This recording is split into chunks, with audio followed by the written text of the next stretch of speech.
Today we're going to talk about how to get the love of your life back in 5 simple research-based steps.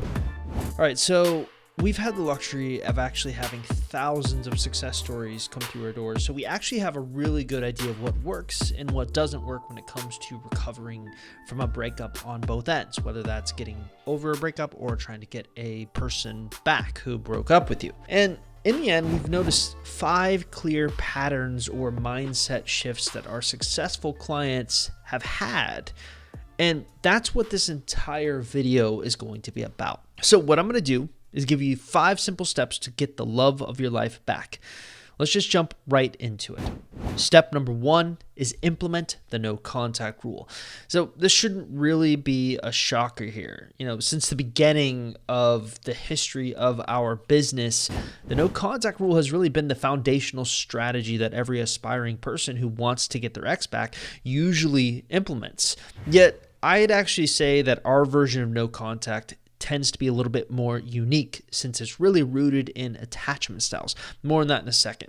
So really, what is the no contact rule? Well, simply put, the no contact rule refers to a period of time where you cut off all conceivable communication with an ex after a breakup.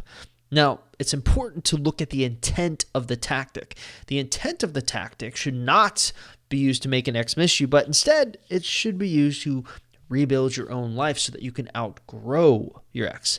Now, by doing this, the no contact rule can actually have that added benefit of making an ex miss you.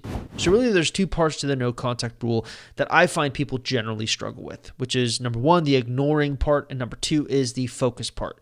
Let's take a moment and talk about each. Generally speaking, when we tell our clients about the no contact rule, there are 3 time periods to the no contact rule in which they're supposed to ignore their ex. The 21-day rule, the 30-day rule, and the 45-day rule. Now, the first reaction many of them have is they say it's kind of too harsh. After all, this person that you deeply cared about doesn't deserve to be ignored, right? Well, I think if you're looking at it that way, then it's time for you to shift your paradigm. First off, this person probably broke up with you, so who cares what's best for them? And we're going to really do what's best for you. And what we've seen consistently with our clients is that constantly talking to your ex after a breakup almost feeds this addiction-like quality, and it makes you exhibit more anxious tendencies, which just harm you in the end. So in attachment theory, if you think about it, everyone is always trying to take an insecure attachment style, like an anxious attachment style or an avoidant attachment style or a fearful attachment style, and focus it towards being more secure. Now, the truth is you can't do that if you're constantly talking to your ex and relying on them for your happiness. And I think this leads us perfectly to the second part of the no contact rule that I see people making the mistakes with. The mistake most people, I think, make when they begin a no contact rule is that the focus is completely on their ex as opposed to themselves. How can this no contact rule make my ex miss me? What is my ex doing? Are they dating someone new? We're trying to teach the no contact rule in a way so that you can actually begin to transform your life. Now, we often will do this by encouraging you to find other focuses outside of your ex, namely within our concept of the Holy Trinity: health, wealth, relationships. And when I say relationships, I'm not talking about relationships with your ex. I'm talking about relationships with friends, family, work friends, teachers, counselors, therapists, clergy. Even pets can be in relationships. So what we're really trying to do is focus a lot of your attention off of your ex and more towards improving your life in some way, because after all, that's where you, no matter how you look at it, are going to get a benefit at the end of the no contact rule. So that's it. First step is implement a no contact rule. Focus on yourself. You're trying to outgrow your ex. That's the name of the game. Step 2 is really making a decision on if you want them back or not during the end of no contact. So almost everyone who comes into our orbit wants their ex back immediately after the breakup. That's fine. But here's my pitch to you. Don't make a final decision yet. Especially if you haven't started a no contact rule. One of the things that our success stories talk about is how they felt transformed by the end of this no contact rule. So recently I actually had the pleasure of interviewing a guy named Brandon who ended up feeling so transformed by the no contact rule that he actually chose not to get his ex back because he didn't really want them back anymore. And he was kind of blasé about it. He was kind of, if she comes back, I'll be open to it, but I'm kind of happy on my own. And that's, in my opinion, the hidden power to the no contact rule. We've all heard the quote, when emotions run high, logic runs low. And I really feel like at the beginning of the no contact rule, emotions are going crazy.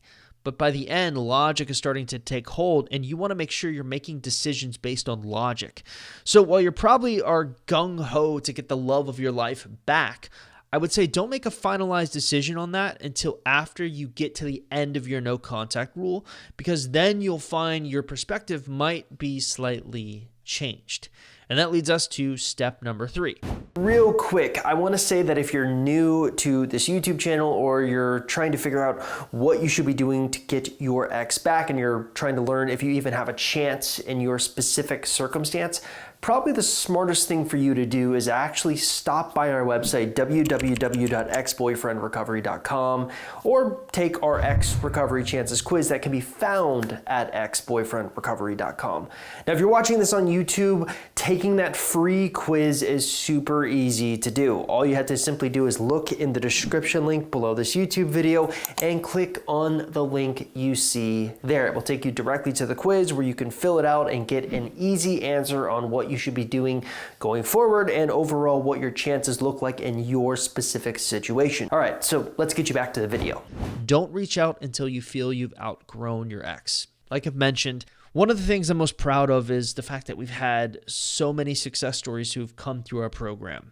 2 years ago, I decided to conduct an interesting experience. I decided that I was going to focus almost all of my podcasting efforts towards actually understanding what's working for our clients. What really separated really successful people versus unsuccessful people. And our findings from the study ended up leading to a complete revamping of the no contact rule definition. Specifically this part. The no contact rule refers to a period of time where you cut off all conceivable communication with an ex after a breakup. That's the same.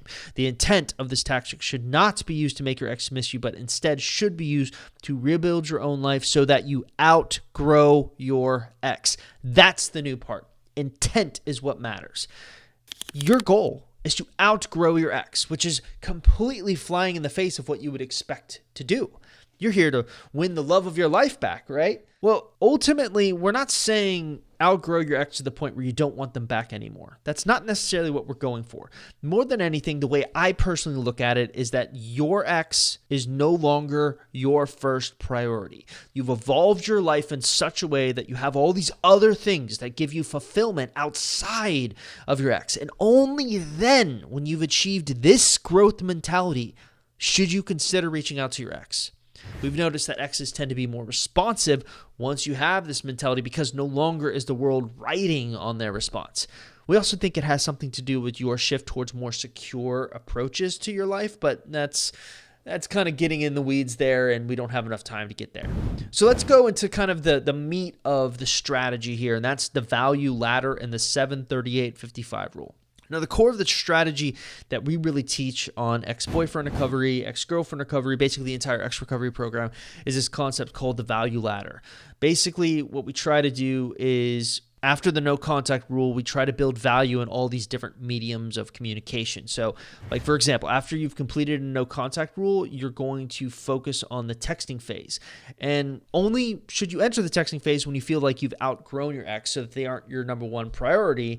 Then you enter the texting phase. Now, the goal of this phase is really simple. You're just rebuilding a connection with your ex. You aren't overdoing it, of course, but you're texting and providing value in these conversations. Now, eventually, if things go well, you can advance up to what we call the phone call stage. Climb the ladder up to the next run.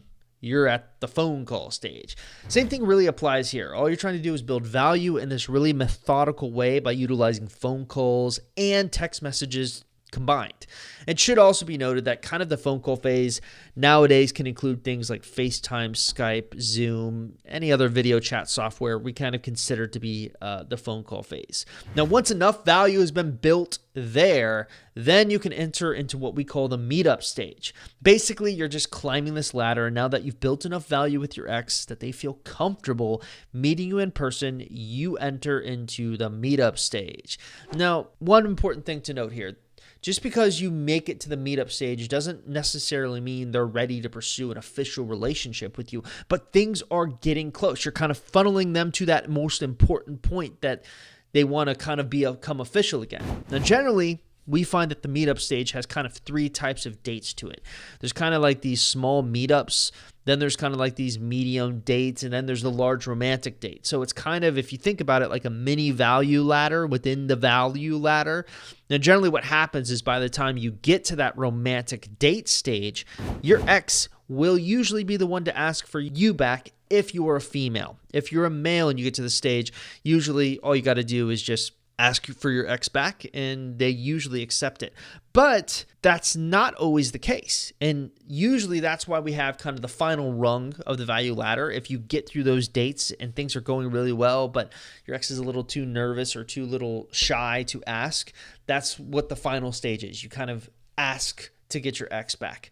Now, for years, the value ladder was kind of our preferred method of teaching new clients on how to get the loves of their lives back.